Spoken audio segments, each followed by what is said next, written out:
Hello friends. Video का title देखकर आपको समझ में तो आ ही गया होगा कि आज हम किस बारे में बात करने वाले हैं। जी हाँ, हम उसी पोस्ट के बारे में बात करने वाले हैं जो हमने फेसबुक के हमारे एक्यूट्रेड के पेज पर की थी 3 तारीख को, यानी 3 जनवरी को, जिसमें हमने लिखा था कि निफ्टी आने वाले दिनों में और ऊपर जाने के चांसेस है या यहीं से नीचे आने की ज़्यादा संभावना है।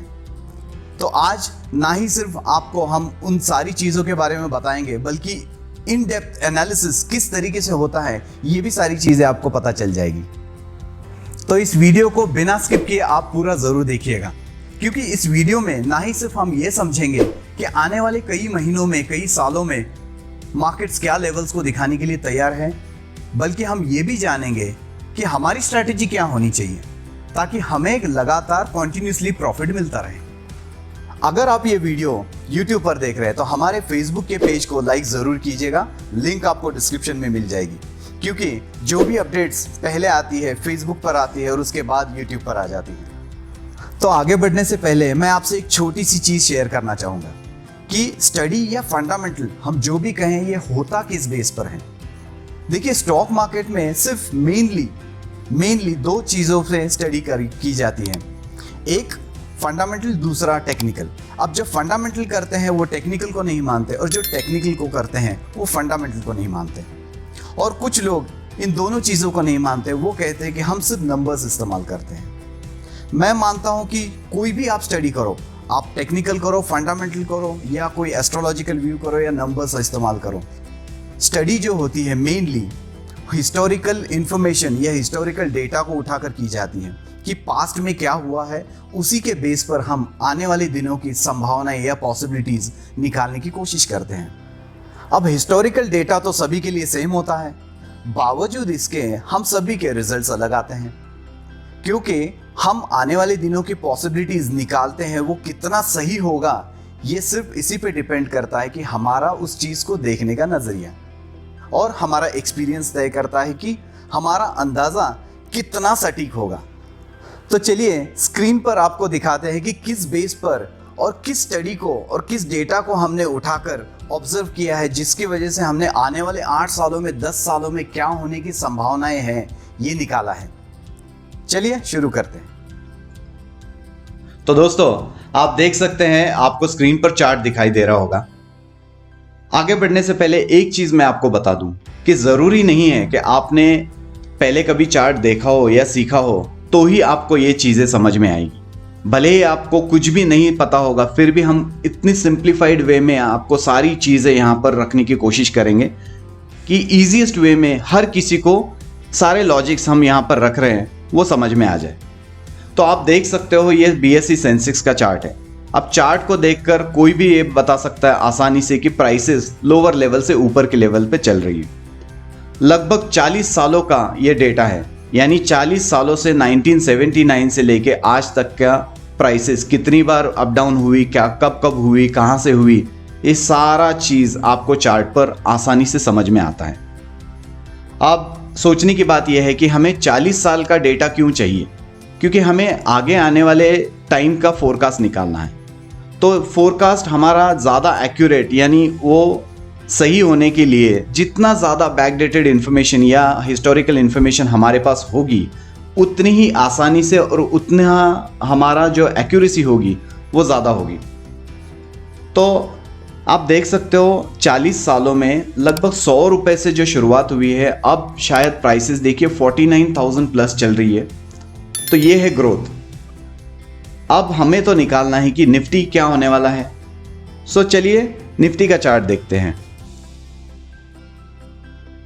अब देखिए, ये है निफ्टी का चार्ट। अब सेंसेक्स के चार्ट में और निफ्टी के चार्ट में फ़र्क इतना ही है कि सेंसेक्स का चार्ट हमारे पास 1979 से अवेलेबल था और निफ्टी का चार्ट हमारे पास 1995 से लेकर आज तक के सारे लेवल्स आप देख सकते हो। 14,000 के ऊपर, 350 के आसपास कुछ प्राइस चल रही है, यानी 25 साल का डेटा हमारे पास है। और आई थिंक इतना काफ़ी हो जाएगा हमें आगे की चीज़ें निकालने के लिए। तो आप देख सकते हो सेम चीज़ जो वहाँ पर आपको दिखा, यहाँ पर भी सारी चीज़ें लगभग वैसी ही है, सिर्फ कुछ डेटा जो वहाँ पर 40 साल का था उसके बदले यहाँ पर है 25 साल का। तो आप क्लियरली कोई भी अगर चार्ट को देखें तो समझ में आ गया होगा कि मेजर जो प्राइसेस लोअर लेवल से ऊपर लेवल जा रही है और इसमें दो बार बड़ी गिरावट आई है। पहला मैंने मार्क करके रखा है, देखिए 2008 में 2008 में जो गिरावट आई, ये पहली गिरावट है जो बड़ी गिरावट चार्ट पर आप देख सकते हो। इसके अलावा जो दूसरी बड़ी गिरावट आई, ये आई पिछले साल यानी कोरोना की वजह से 2020 में। तो दो मेजर गिरावट आपको दिख सकती है और प्राइसेस फिर भी लोअर लेवल से ऊपर के लेवल पे चल रही है। अब यहाँ पर हमें ऑब्जर्वेशन क्या क्या करने हैं। सबसे पहले तो हम ये समझेंगे कि जब 1995 से प्राइसेस ऊपर आई 2008 तक के ऊपर अप डाउन करते करते ऊपर आए और जो बड़ा फॉल आया या जो बड़ी गिरावट आई है ये 2008 में आई।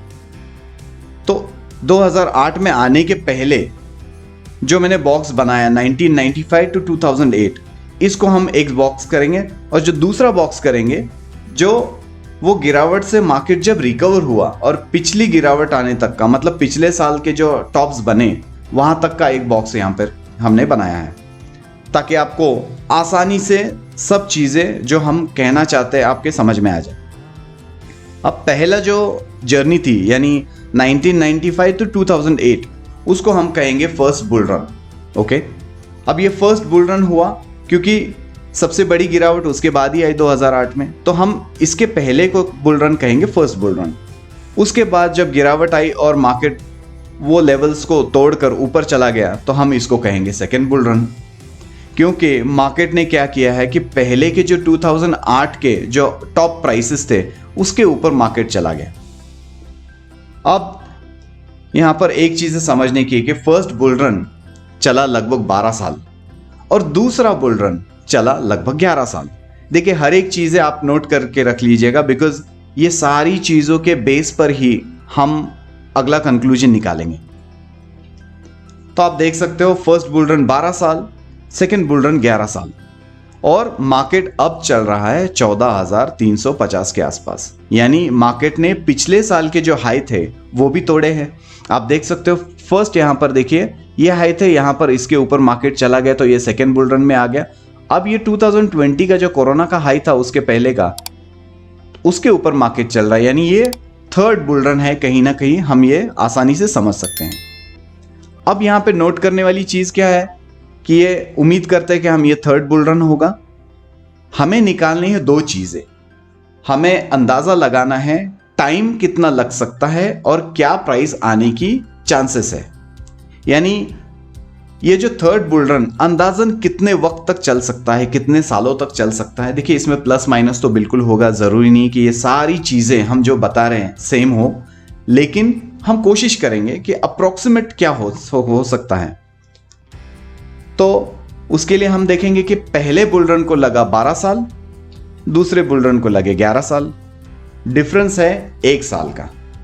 अब और एक चीज यहां पर समझने की बात है, जब फर्स्ट बुल रन यहां पर खत्म हुआ 2008 में जब टॉप बना और प्राइसेस नीचे आई, लगभग 15 महीने यानी 2008 जनवरी से लेकर 2009 मार्च तक का प्राइसेस नीचे नीचे नीचे नीचे ही रही और लोअर लेवल्स पे ही टिके रही। मार्केट रिकवर नहीं हुआ, यानी कहीं ना कहीं उसको 15 महीने लगे उस मार्केट को रिकवर होने के लिए। और यहां पर अगर आप देखोगे जो पिछले साल का फॉल था वो सिर्फ 3 महीने चला, यानी 3 महीने तक मार्केट नीचे आया और इमीडिएटली मार्केट ने तुरंत रिकवरी दे दी है। आप देख सकते हो क्लियरली। यहां पर अभी हमने देखा कि फर्स्ट बुल रन को 12 साल, सेकेंड बुल रन को 11 साल लगे और 1 साल का ये डिफरेंस आ गया। अब हम मानकर चलते हैं कि ये थर्ड बुल रन होगा, तो यहां पर हम 1 + 1 2 माइनस करेंगे, यानी 2 साल पिछले के मुकाबले हम माइनस करेंगे। देखिए ये सारी चीज़ें लॉजिक है, तो 2 साल अगर हम पिछले के मुकाबले माइनस करते हैं तो हमें मिलता है 9 साल। सो एक अंदाजन ये 9 साल का बुल रन हो सकता है। अब इसके पीछे और एक लॉजिक क्या है, चलिए देखते हैं। सबसे पहला तो देखिए फर्स्ट बुल रन में हमने देखा 775 से लेके 6357 प्राइसेस चले गए, यानी 720% का मुनाफा लोअर लेवल से मार्केट ने दिया। फिर 2008 का फॉल आया उसके बाद जब सेकेंड बुल रन स्टार्ट हुआ तो लोअर लेवल से मार्केट 452% ऊपर रहा, यानी 4.5 टाइम्स ऊपर चला गया। सो जो निचले लेवल्स थे वो थे 2252 से 12430 तक का 2020 में प्राइसेस आई। इसको लगे 11 साल। अब हमें प्राइस निकालनी है, एक अंदाजन हमने टाइम निकाला है, हमें निकालनी है प्राइस। प्राइस क्या हो सकती है? उसके लिए हमें एक चीज समझनी होगी कि जब भी हमने हिस्टोरिकल चार्ट्स देखे हैं, ऑब्जर्व किए, तो हमारा जो ऑब्जर्वेशन है ये कहता है कि जब भी first run, second run, third run होता है, so most of the times, यानी ज्यादातर सेकेंड जो रन होता है फर्स्ट से बड़ा होता है ज्यादातर। लेकिन यहां पर इस सिनेरियो में अगर आप देखो तो यहां पर सेकेंड रन ज्यादा नहीं हुआ, यानी सेकेंड जो बुल रन था वो फर्स्ट से बड़ा नहीं हुआ, ज्यादा रिटर्न्स यहां पर नहीं मिले। अभी देखिए, और एक चीज यहां पर आपको समझ में, इसके पीछे रीजन इस बॉक्स में आप देख सकते हो। 2008 में जब प्राइसेस नीचे आई तो यहां पर 4 बार फर्स्ट, सेकेंड, थर्ड, फोर्थ, यानी उसका जो टॉप बना था, कहीं ना कहीं वो टॉप को तोड़ने के लिए मार्केट को बहुत ज्यादा ताकत लगानी पड़ी। यानी उस वक्त के जो बुल्स थे वो इतने ज़्यादा स्ट्रांग नहीं थे। तो ये एक पॉसिबिलिटी हो सकती है कि उसकी वजह से ज़्यादा रिटर्न्स या बड़ी जर्नी वो नहीं हो पाई सेकेंड रन की। अब थर्ड पे हम यहाँ पर देखेंगे, यहाँ पर हुआ क्या है कि फर्स्ट अटेम्प्ट में ही मार्केट ऊपर चला गया। तो ये एक हमें और एक लॉजिक मिलता है कि कहीं ना कहीं इस बार का जो रन होगा एटलीस्ट सेकेंड यानी पिछले वाले के मुकाबले ज़्यादा होगा। अब जब हम हिस्टोरिकल चार्ट्स वगैरह सारी चीज़ें ऑब्जर्व करते हैं तो हमने ये देखा है कि अगर मान लो जब थर्ड रन यानी थर्ड जो जर्नी है ये स्टार्ट होती है और ये बड़ी आती है तो ये कितनी होती है? ऑब्वियसली अब ये 2 सेकेंड से बड़ी होगी, तो अंदाज़न ये होगी फर्स्ट के इतने। मतलब फर्स्ट में जब 720% का रिटर्न्स यहाँ पर मिला, लगभग 7 गुना, तो इस बार भी मिनिमम हम उम्मीद कर सकते हैं कि 7 गुना प्राइसेस होने चाहिए लोअर लेवल से, और थोड़ा अगर एक्स्ट्रा भी हुआ सो वो 8 गुना या 9 गुना या 10 गुना भी हो सकते हैं। तो ये हमने सिर्फ अंदाज़ा लगाया। तो अगर हम 7 गुना भी करें लोअर लेवल से तो आप यहाँ पर देख सकते हो ये 54,000 के हमें लेवल्स यहाँ पर मिल रहे हैं, 54,000 के। और अगर 8% यानी 8 टाइम्स भी अगर प्राइस हुई लोअर लेवल से तो ये 62,000 के भी लेवल्स यहाँ पर दिख सकते हैं। यानी कहीं ना कहीं 9 सालों में, अब 9 साल ही क्यों ज़्यादा नहीं, क्योंकि सेकेंड बुल रन को एक्चुअली देखा जाए तो यहाँ पर बुल्स उतने स्ट्रांग ना होने के बावजूद ये ऊपर चला गया और इसको 11 साल लगे, यानी टाइम कम लगा। तो हमें ऐसा लगता है कि इस बार का जो बुल रन है ये तो बहुत स्ट्रांग है पिछले के मुकाबले। आप फर्स्ट में भी देख लो, सेकंड में भी देख लो, डायरेक्टली ये स्ट्रेट अप है। तो कहीं ना कहीं प्राइसेस इस बार स्ट्रांगली ऊपर जाएंगे और कम से कम समय में जाएंगे।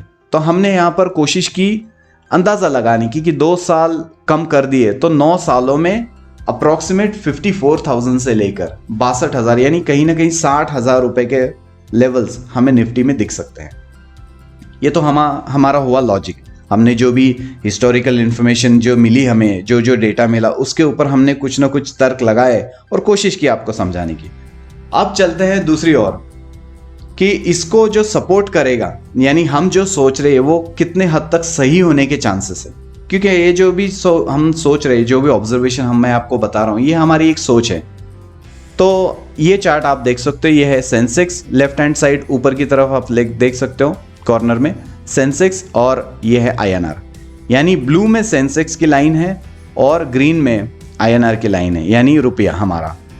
लेफ्ट साइड में रुपया के प्राइस आएगा, यहाँ पर आएगी आपको 15, 30, 45, 60, 75, और राइट साइड में आपको सेंसेक्स के सारे प्राइसेस दिखेंगे लोअर लेवल से 8,000 से लेके 24,000, 32,000, 40,000 और 56,000 के।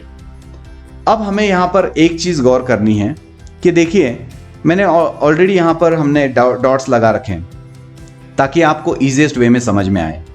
तो जब भी मार्केट में, यानी इक्विटी मार्केट बड़ा स्ट्रांगली अप होने की चांसेस हो जाते हैं या ऊपर चला जाता है, तो कहीं ना कहीं आईएनआर या हमारा रुपया नीचे आता है। और रुपया अगर टॉप पे हो तो हमारी इकोनॉमी इतनी स्ट्रांग नहीं रहती है, और जो सेंसेक्स के या हमारे इक्विटी मार्केट के लेवल्स जो होंगे वो हमेशा लोअर लेवल्स पे रहते हैं। तो फर्स्ट डॉट अगर हम ये ग्रीन लाइन पर यहाँ पर देखें, ब्लू डॉट है यहाँ पर, तो ये रुपया जब टॉप पर था, आप देख सकते हो नीचे की तरफ हमारी जो इक्विटी प्राइसेस थी वो नीचे थी। यहाँ पर अगर हम देखें जब इक्विटी प्राइसेस ऊपर आई तो देखिए ये आईएनआर नीचे आया।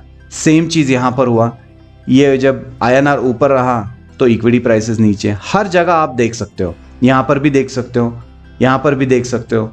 ईजीली आपको चार्ट को देखकर समझ में आएगा। अब हमने जब थोड़ा सा टेक्निकल इसमें एनालिसिस किया आईएनआर के ऊपर, तो हमने दो चीज़ें यहाँ पर ऑब्जर्व की। पहला ये कि देखिए हमने यहाँ पर फर्स्ट ट्रेंड लाइन लगाया, हम इसको कहते हैं trend line, low to low, एक पिंक लाइन यहाँ पर आप देख सकते हो।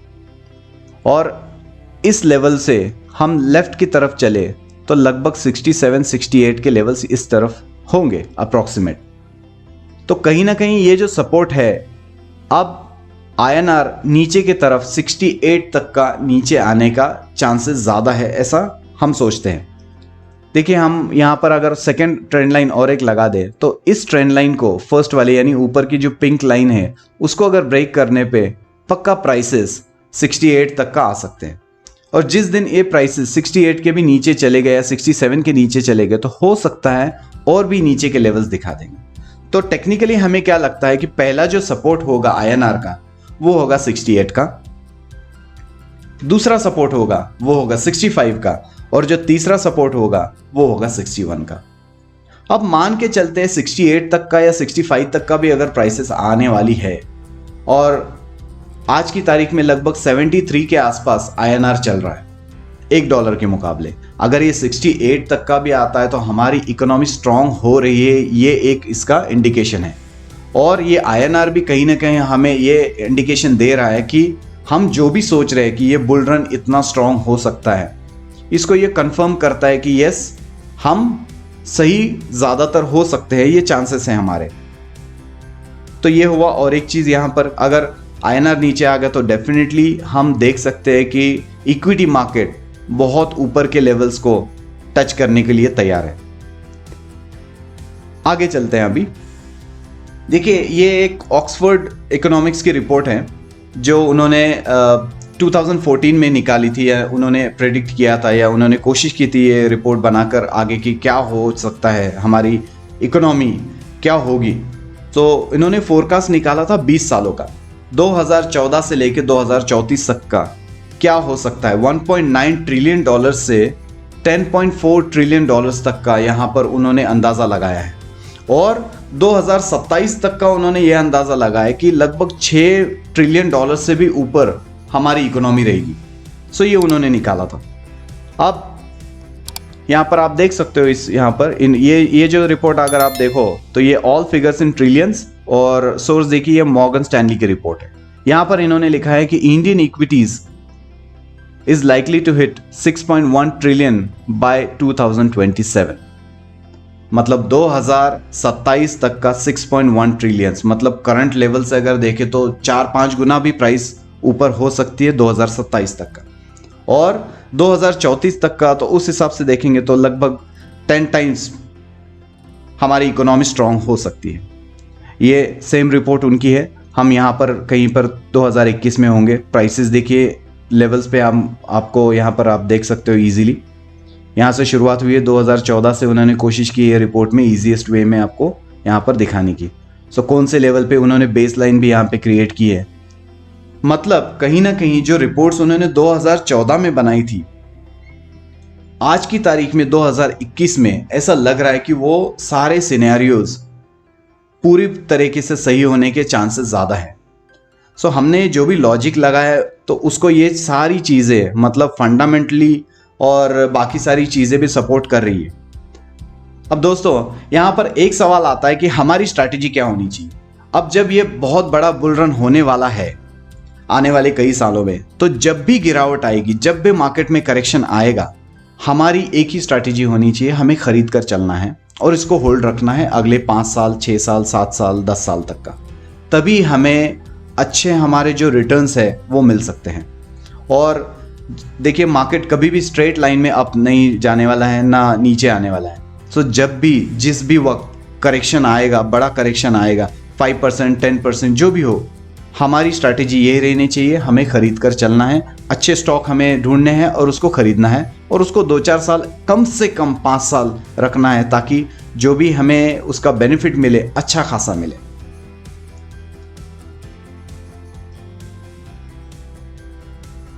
तो दोस्तों, हमने जो कुछ भी देखा, जो कुछ भी चार्ट्स के जरिए ऑब्जर्व किया, हम ये तो नहीं कहते कि ठीक ऐसे ही होगा, लेकिन हमारा मानना यह है, हमारी स्टडीज यही कहती है कि पॉसिबिलिटीज बहुत ज्यादा है ठीक इसी तरीके से कुछ होने की। अब ये तो वक्त ही तय करेगा कि हम कितने सही होंगे और कितने गलत। तो आपको क्या लगता है, आपका मानना क्या है इस बारे में, और आप कितना अग्री करते हो हमारे स्टडी से?